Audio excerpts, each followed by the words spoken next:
వద్దని ప్రకటించారు కదా. మీరు ఇచ్చే రాజ్య లాంఛనాలు ప్రభుత్వ లాంఛనాలు వద్దు బాబు అని వాళ్ళ కుటుంబం ప్రకటించింది.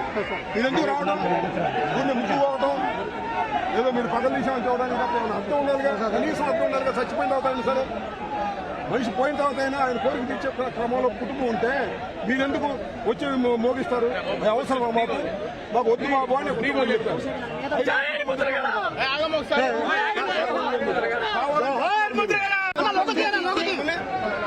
అది కాదు సార్, మమ్మల్ని రెచ్చగొడుతున్నారా?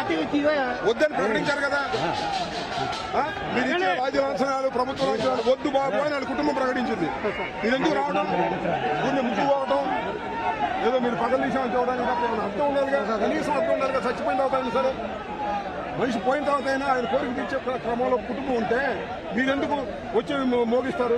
అవసరం మాకు వద్దు బాబు అని ఫ్రీగా చెప్పారు.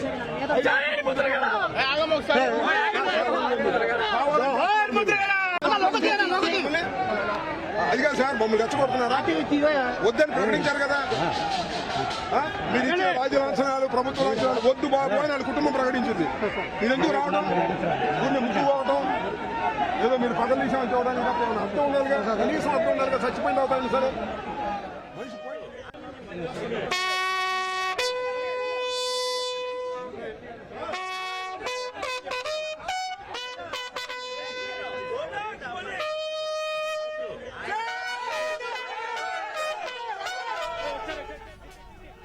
ముద్రగడ పద్మనాభంకు అధికారిక లాంఛనాలతో అంత్యక్రియలు నిర్వహించొద్దని పోలీసులతో ముద్రగడ అనుచరులు కాసేపు వాగ్వాదానికి దిగారు. పోలీసుల్ని అంబటి రాంబాబు, జక్కంపూడి గణేష్ అడ్డుకున్నారు. పోలీసుల్ని తోసేయడంతో కాసేపు ఉద్రిక్తత చోటు చేసుకుంది.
అది కాదు సార్, మమ్మల్ని రెచ్చగొడుతున్నారా? వద్దని ప్రకటించారు కదా. మీరు ఇచ్చే రాజ్య లాంఛనాలు ప్రభుత్వ లాంఛనాలు వద్దు బాబు అని వాళ్ళ కుటుంబం ప్రకటించింది. మీరు ఎందుకు రావడం, గుండె ముక్కు పోవడం, ఏదో మీరు పగల విషయం చూడడానికి అర్థం ఉండాలి కదా, కనీసం అర్థం ఉండాలి కదా. చచ్చిపోయిన తర్వాత అయినా సరే, మనిషి పోయిన తర్వాత అయినా ఆయన కోరిక తీర్చే క్రమంలో కుటుంబం ఉంటే మీరెందుకు వచ్చి మోగిస్తారు? అవసరం మాకు వద్దు బాబు అని ఫ్రీగా చెప్పారు.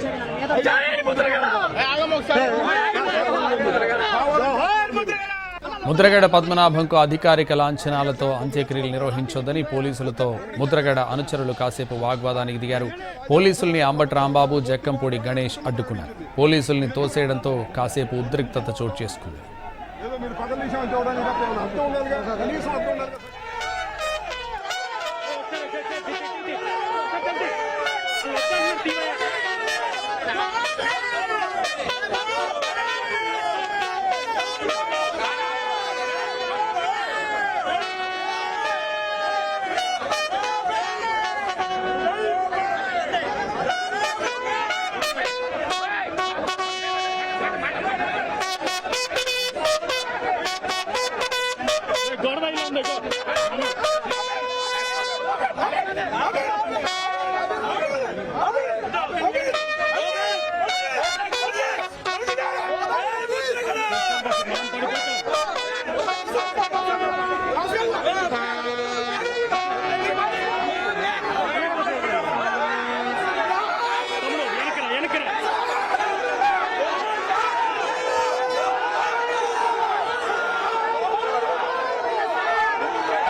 సార్ మమ్మల్ని రెచ్చగొడుతున్నారా?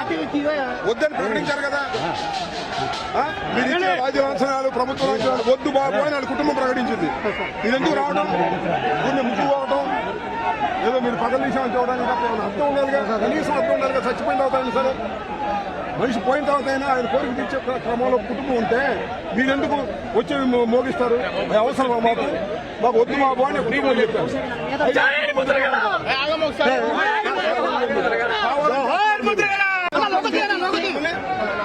అది కాదు సార్ మమ్మల్ని రెచ్చగొడుతున్నారా? వద్దని ప్రకటించారు కదా. మీరు ఇచ్చే రాజ్య లాంఛనాలు, ప్రభుత్వ లాంఛనాలు వద్దు బాబు అని వాళ్ళ కుటుంబం ప్రకటించింది.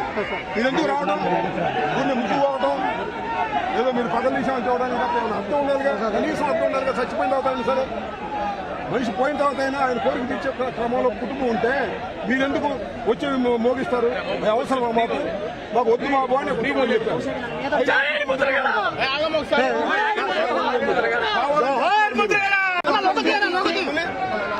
అది కాదు సార్ మమ్మల్ని రెచ్చగొడుతున్నారా? వద్దని ప్రకటించారు కదా. ముద్రగడ పద్మనాభంకు అధికారిక లాంఛనాలతో అంత్యక్రియలు నిర్వహించొద్దని పోలీసులతో ముద్రగడ అనుచరులు కాసేపు వాగ్వాదానికి దిగారు. ఇదే విషయానికి సంబంధించి మరింత సమాచారం మా ప్రతినిధి సాయి సుధీర్ అందిస్తారు. సాయి సుధీర్. సంతోష్, ముద్రగడ పద్మనాభం అంత్యక్రియలు అధికారికంగా నిర్వహించాలని ప్రభుత్వం ఆదేశాలు ఇచ్చింది. దానికి అనుగుణంగా ఆయన కుటుంబ సభ్యులు ఉదయం నుంచి కూడా అధికారికంగా ముద్రగడ అంత్యక్రియలు నిర్వహించడానికి తాము ఒప్పుకోవట్లేదని చెప్తూ వస్తున్నారు. దానికి సంబంధించి పార్టీ నేతలు కూడా చాలా దానికి స్పష్టం చేశారు. మరొకటి ప్రభుత్వం తరఫున మంత్రులు కందుల దుర్గేష్, అదేవిధంగా సుభాష్ వచ్చి ఖచ్చితంగా ఇటువంటి విషయాల్లో రాజకీయాలు చేయదు. ఆయన గతంలో మంత్రిగా, ఎమ్మెల్యేగా, ఎంపీగా పనిచేశారు కాబట్టి ప్రభుత్వం అంచనాలతో అంత్యక్రియలు నిర్వహించాలని ప్రభుత్వం భావిస్తుందని చెప్పారు. కానీ దానికి సంబంధించి కూడా అంత్యక్రియల సమయంలో పోలీసులు అక్కడ గౌరవార్థం రావడం, మరొకవైపు పోలీసులకు సంబంధించి పోలీసులు అక్కడ ఉండడంతో వైసీపీ నేతలు మాజీ మంత్రి అంబటి రాంబాబు, జక్కంపూడి గణేష్, మరొకవైపు ఎమ్మెల్సీ తోట తిరుమూర్తులు వాళ్ళని అడ్డుకునే ప్రయత్నం చేశారు. ఖచ్చితంగా వాళ్ళ కుటుంబ సభ్యులు కావచ్చు, అదేవిధంగా పార్టీ తరఫున అంత్యక్రియలకు సంబంధించి అధికారిక లాంఛనాలు అవసరం లేదని చాలా స్పష్టంగా, చాలా క్లారిటీగా చెప్పాము. అయినప్పటికీ కూడా అధికారిక లాంఛనాలు ఈ విధంగా దానికి సంబంధించి ఏ విధంగా ప్రోటోకాల్ పాటిస్తారని వాగ్వాదాన్ని దిగారు. కొద్దిసేపు అయితే వాళ్ళకి సంబంధించి పోలీసులకు, అదేవిధంగా వైసీపీ నేతలకు మధ్య స్వల్ప తోపులాట జరిగింది. దానికి సంబంధించి కూడా వెంటనే అక్కడ ఉన్న వాళ్ళందరూ దీనికి ఉన్నతాధికారులు స్పందించి అధికారిక లాంఛనాలు నిలిపివేయడంతో ఈ వివాదం సద్దుమణిగింది. కానీ ఒక్కసారిగా, ఎందుకంటే ఉదయం నుంచి ఇదంతా కూడా ముద్రగడ పద్మనాభం సంబంధించి ఆయన మాజీ ప్రజాప్రతినిధిగా ఉన్నారు కాబట్టి దానికి అనుగుణంగానే తాము అధికారిక లాంఛనాలతో అంత్యక్రియలు నిర్వహించాలని ఉదయమే ప్రభుత్వం ప్రకటించింది. దానికి సంబంధించిన స్పష్టత ఇచ్చింది. కానీ మొదటి నుంచి వైసీపీ నేతలు కావచ్చు, అదేవిధంగా ఆయనను అవమానించి, అదేవిధంగా ఆయనను ఇబ్బంది పెట్టి ఈ సమయంలో అంత్యక్రియలకు సంబంధించి అధికారిక లాంఛనాలు తమకు అవసరం లేదని చెప్తూ వచ్చిన పరిస్థితి. దీనికి సంబంధించి కూడా అయినప్పటికీ కూడా పోలీసులు ప్రభుత్వ ఆదేశాల మేరకు గౌరవార్థం అధికారిక లాంఛనాలు ప్రిపేర్ అవడం, అదేవిధంగా అప్పుడే వైసీపీ అధ్యక్షుడు జగన్మోహన్ రెడ్డి ఇక్కడికి వచ్చి ఆయన పాడి మోసి బయలుదేరిన తర్వాత దాని అధికారిక లాంఛనాలకు సంబంధించి అంత్యక్రియలకు సంబంధించి ప్రాసెస్ స్టార్ట్ అవడంతో పోలీసులు అక్కడికి దానికి సంబంధించిన ప్రోటోకాల్ ప్రకారం వాళ్ళు అక్కడికి వచ్చారు. కానీ వెంటనే ఇటు వైసీపీ నేతలు దానిని అడ్డుకోవడం,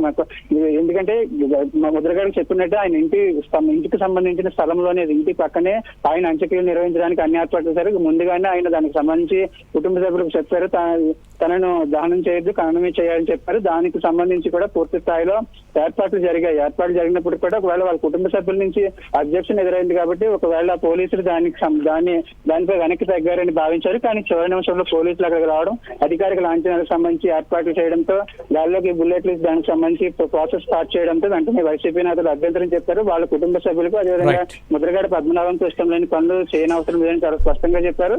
కానీ ఈ మొత్తం ప్రాసెస్ లో ఒక్కసారిగా వైసీపీ నేతలకు సంబంధించి పోలీసులు ఆ విధంగా వస్తారని వైసీపీ నేతలు కావచ్చు, అదేవిధంగా ముద్రగడ అనుచరులు ఊహించలేదు. మరొక వైపు ఈ వైసీపీ నేతలు ఈ విధంగా చేస్తారని పోలీసులు ఊహించడంతో కొద్దిసేపు ఇరు వర్గాల మధ్య ఘర్షణ వాతావరణం నెలకొంది. వెంటనే పోలీసులు అక్కడి నుంచి బయటికి పంపించేయడంతో వివాదం సాధ్యమైన పరిస్థితి. Right, thank you Sudheer.